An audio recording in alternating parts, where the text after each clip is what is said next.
Power, when stripped of restraint, speaks through ultimatums. I have seen this pattern unfold many times in history, and it is always the same. A deadline is set, the language hardens, diplomacy narrows, and the machinery of war begins to move. Donald Trump's warning to Hamas that a very short clock is ticking is not mere political theater. It is the opening act of escalation. This came only days after a fragile peace deal was declared, at a moment when Gaza was already unraveling beneath the weight of its own instability. Public executions carried out by Hamas in Gaza City have fueled outrage. Israel, still mourning its dead and demanding the return of the bodies, has made clear that its patience is finite, and into this volatile mix, the language of force has now been introduced, loud, blunt, and unforgiving. I have learned over the years that ultimatums are rarely neutral. They compress time, remove nuance, and turn diplomacy into a countdown. They make violence not just likely, but almost inevitable. When Trump declared that Hamas will disarm and that if they don't, we will disarm them quickly and perhaps violently, he was invoking the familiar logic of overwhelming force. It is the same language that has defined U.S. military doctrine for decades: speed, shock, and the assumption that force can achieve what negotiation cannot. But history tells us otherwise. From Iraq to Afghanistan, from Beirut to Tripoli, every clock that has been set in the name of swift victory has instead unleashed long and unpredictable wars. What makes this moment so dangerous is not only the rhetoric itself, but the machinery waiting behind it. Israel has already prepared its ladder of escalation. Aid can be withheld. Forward positions can be reactivated. The tunnels beneath Gaza remain a stubborn, enduring reality. And while Trump's words may sound decisive, their consequence is to shrink the space for peace. Once the clock starts ticking, conscience fades into the background and violence takes center stage. It is in moments like these that history accelerates, not because war is inevitable, but because men in power convince themselves that it is. I have watched many leaders speak of peace with one hand while wielding the threat of force with the other. This is the paradox at the heart of modern geopolitics. Nations claim to defend stability, yet they often return to the iron fist as their first instinct. Trump's ultimatum to Hamas is not new. It is a continuation of a long tradition in which the United States, together with Israel, has relied on overwhelming military pressure to secure political compliance. It is a language that has defined the Middle East for decades, where ceasefires are negotiated with bombs still echoing in the distance.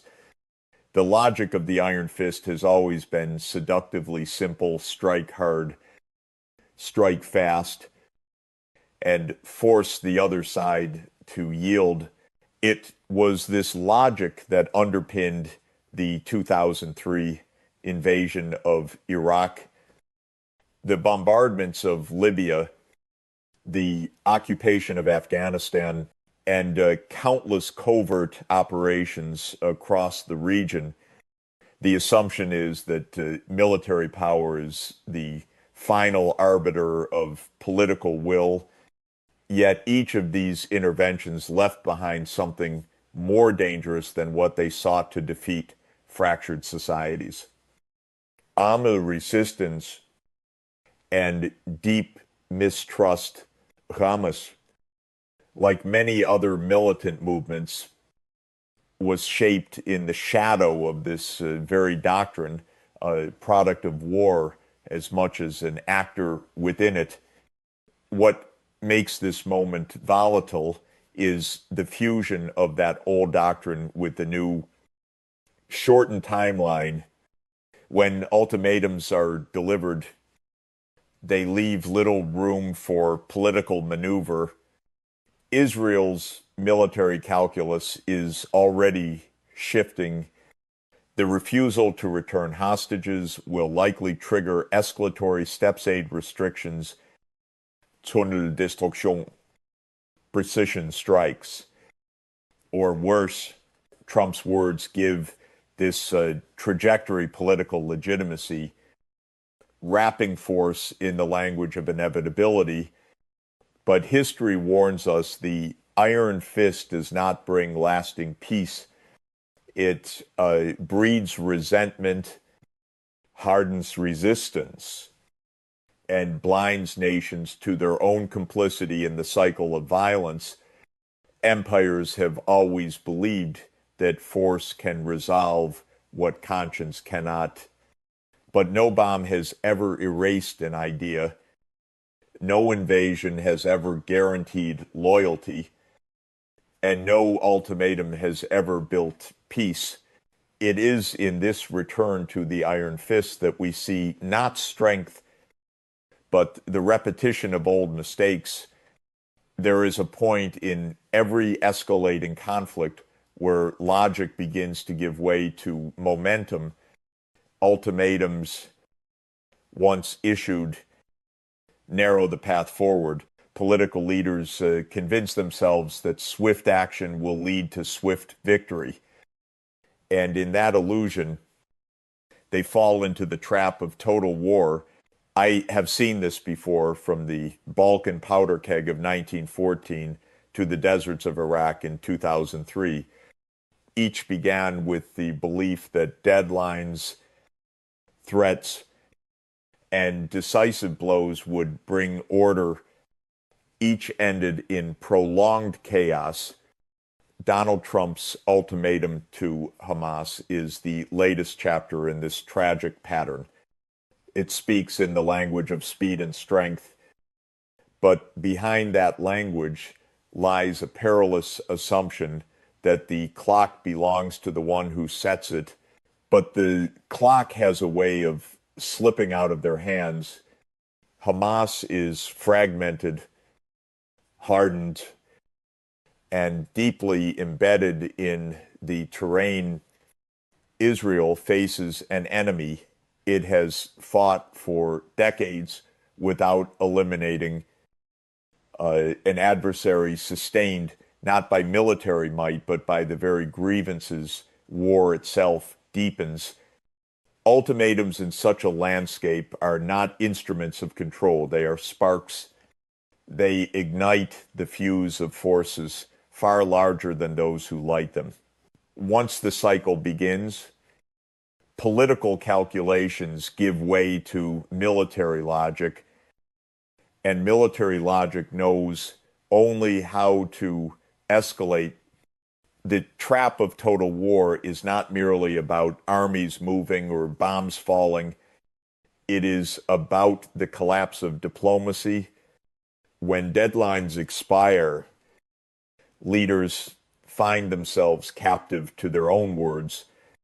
They must act not because it is wise, but because inaction would expose their weakness. Trump has promised quick and perhaps violent disarmament. Israel stands ready to act. Each side is now bound by the momentum their language has unleashed. And as the pressure builds, the chances of restraint recede. Every empire that believed it could control war on its own terms has eventually learned the same cruel lesson: war is a living thing. Once set in motion, it obeys no master. Trump's clock may seem to count down against Hamas, but in reality, it is counting down against the fragile illusion of control itself. History rarely shouts its warnings. It whispers them through the echoes of past mistakes. When I hear ultimatums like the one Trump has issued to Hamas, I am reminded not of strength, but of how wars begin, not wars of precision and control, but wars that spiral beyond the intent of those who start them. In 1914, Austria-Hungary delivered an ultimatum to Serbia with a clock ticking toward war. They believed it would be contained, that force and deadlines would deliver order. What followed was the First World War, a catastrophe that consumed empires and redrew the map of the world. In 2003, the United States gave Saddam Hussein 48 hours to leave Iraq. When the clock ran out, the war began. But what followed was not victory. It was occupation, insurgency, and a legacy that still bleeds through the region. The lesson of these moments is clear: ultimatums, closed doors that are difficult to reopen. They push leaders into a corner where backing down becomes politically impossible, and escalation becomes the only path left. Trump's language carries precisely this danger. It imagines that Hamas will simply comply, that the threat of overwhelming power will impose obedience. But history shows us the opposite. Ultimatums often harden resistance. They turn confrontations into tests of legitimacy. The side receiving the threat, even if weak, sees submission as surrendering its very identity. Israel's readiness to escalate mirrors countless moments where powers believed they could dictate the timeline of conflict. But the Middle East has never obeyed such timetables. The wars in Lebanon, in Iraq, in Afghanistan, each was launched with talk of speed and clarity, yet each descended into years of human tragedy. The trap is not only military, but moral. When leaders treat war as a clock, they strip away its human weight, turning lives into collateral on a political schedule. Empires forget history, not because it is distant, but because it is inconvenient. Yet history remembers them, and it has always judged harshly those who set clocks they could not control. Every war reveals a hidden terrain, physical, political, and moral. In Gaza, that terrain quite literally runs beneath the ground. For years, Hamas has relied on an extensive network of tunnels, dark arteries carved under a besieged land, built not only for defense and movement, but also as a symbol of defiance. These tunnels defy the very logic of conventional warfare. They neutralize air superiority, undermine military timelines, and turn a promised quick war into a prolonged, grinding struggle.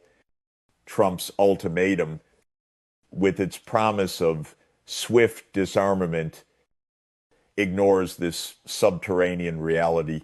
The tunnels are not just obstacles, they are reminders that war rarely follows the scripts written by those who command it. I have watched states make this mistake before.